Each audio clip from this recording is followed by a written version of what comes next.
ప్రభువు పేరిట మీ అందరికీ ఈ రాత్రికాలపు శుభములను వందనములను తెలియజేయుచున్నాను. ప్రియులారా, ఈ రాత్రి పరిశుద్ధ లేఖన భాగమును మనము చదివినట్లయితే, మేము నీ కొరకు కనిపెట్టుచున్నాము, నీ కృప మా మీద ఉండునుగాక. 33వ సంకీర్తన 22వ వచనం. ప్రియులారా, వాక్య ధ్యానములోనికి వెళ్లే ముందు తలలు వంచి చిన్న ప్రార్థన చేసుకుందాం. మహోన్నతుడవైన మా పరలోకపు తండ్రి, ఈ పరిశుద్ధ లెంట్ దినాలలో ఈ రాత్రి మరొక మారు నీ పాదసన్నిధికి వస్తున్నాం. అయ్యా, నీ కుమారుడైన యేసు క్రీస్తు పొందిన శ్రమలను ధ్యానించుకుంటూ ఉండగా మా హృదయాలను సిద్ధపరచండి. యెహోవా, మేము నీ కొరకు కనిపెట్టుచున్నాము, నీ కృప మా మీద నుండునుగాక అని మేము పలుకుచూ ఉండగా నీ ఆత్మ ద్వారా మాతో మాట్లాడండి. మా బలహీనతలను క్షమించి నీ వాక్యపు వెలుగులో మమ్మల్ని నడిపించమని యేసు అతి పరిశుద్ధ నామమున అడిగి పొందుకొని ఉన్నాము తండ్రి. ఆమెన్. ప్రియులారా, లెంట్ కాలం అనేది కేవలము ఉపవాసాల కోసం మాత్రమే కాదు, అది మన ఆత్మీయ జీవితాన్ని పునరుద్ధరించుకునే సమయము. అందుకే 33వ సంకీర్తన 22వ వచనములో భక్తుడు ఒక గొప్ప విన్నపాన్ని దేవుని ముందు ఉంచుతున్నాడు. ఇక్కడ 2 ముఖ్యమైన విషయాలున్నాయి: మన కనిపెట్టుదల మరియు దేవుని కృప. మనం ఎవరి కోసము కనిపెడుతున్నాం? లోక సంబంధమైన సహాయము కోసమా? కాదు కదా. మనని సృష్టించిన యెహోవా దేవుని కోసము శ్రమల గుండా వెళుతున్నప్పుడు నిరాశ చెందకుండా ఆయన కృప వైపు చూడటమే ఈ లెంట్ సందేశం యొక్క సారాంశము. ఈ పరిశుద్ధ లెంట్ దినాలలో దేవుడు చారి అనే సహోదరుని జీవితంలో చేసిన మేలును పంచుకోవడానికి నేను ఇష్టపడుతున్నాను. ప్రియులారా, ఈ రాత్రి మనము ధ్యానించబోయే 33వ సంకీర్తన 22వ వాక్యము, యెహోవా, మేము నీ కొరకు కనిపెట్టుచున్నాము, నీ కృప మా మీద నుండునుగాక అనేది కేవలము ఒక వచనము కాదు, అది చారి జీవితంలో ఒక అనుభవము.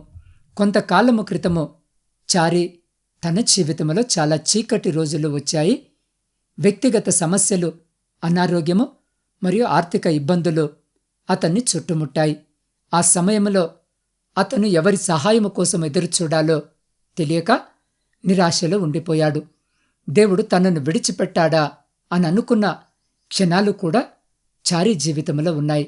కానీ 1 సంవత్సరపు లెంట్ కాలపు ప్రార్థనా కూటములో అతను దేవుని సన్నిధిలో మోకరిల్లినప్పుడు పరిశుద్ధాత్మ దేవుడు తనతో మాట్లాడాడు.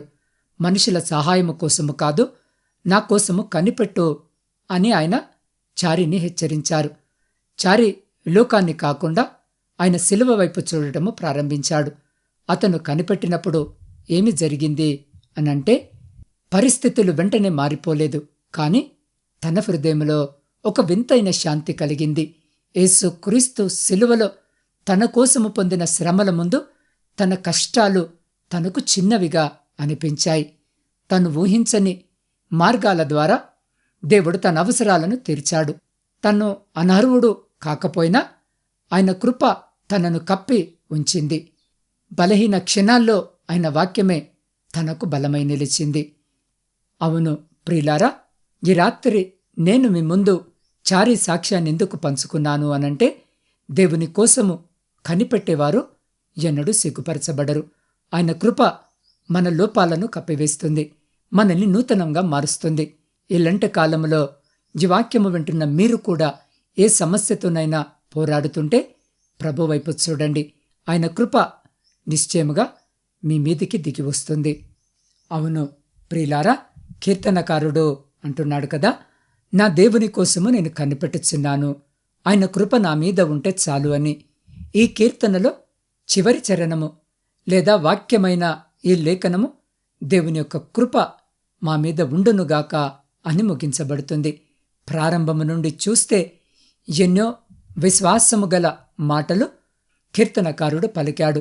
దేవుడేదైనా చేయగలడు, ఆయన మాత్రమే రక్షకుడు, ఆయన చేయనదంతా న్యాయమైనదే అనే ప్రాముఖ్యమైనటువంటి వచనాలు మనము చూడవచ్చు.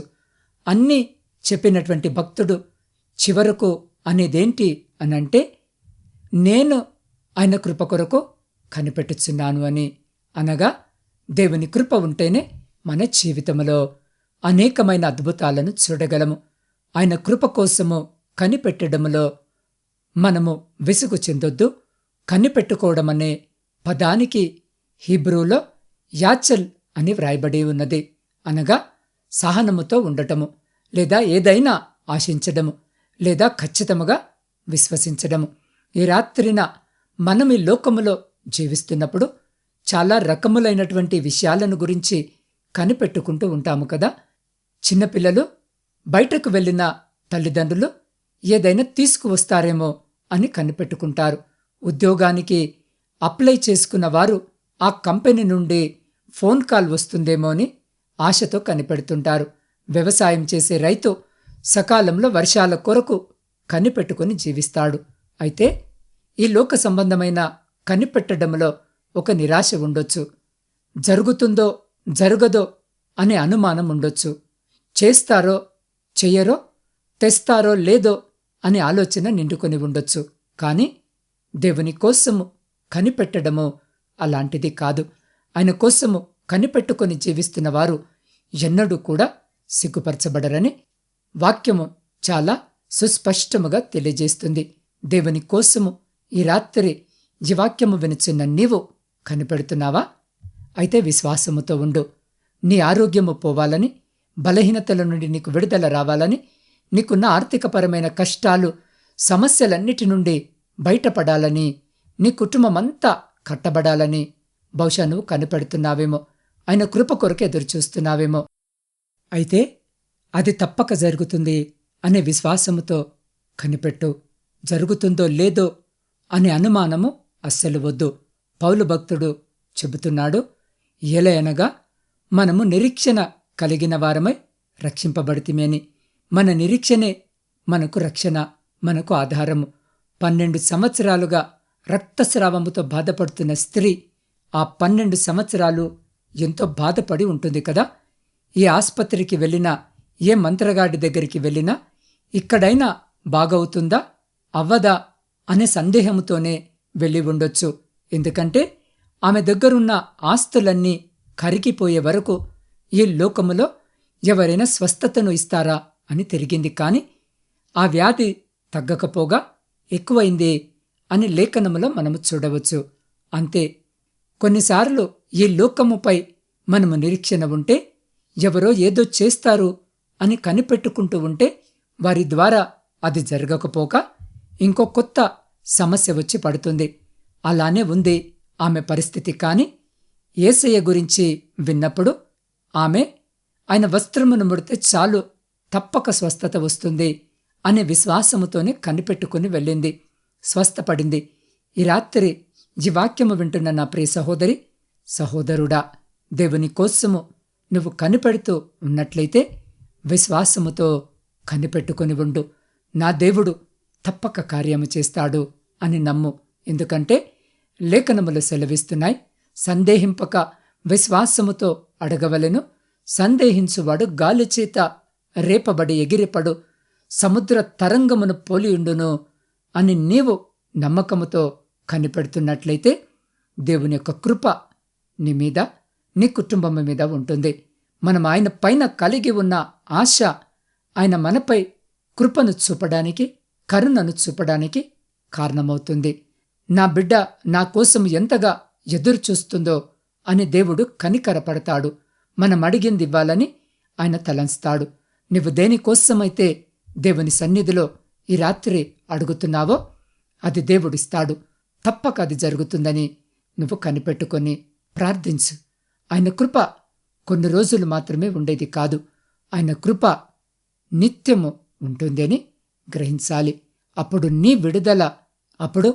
విడుదల కోసము, నీ స్వస్థత కోసము, నీ జీవితంలో ప్రశాంతత కోసము కనిపెడుతున్న నీకు తప్పక దేవుని కృప కుమ్మరించబడుతుంది.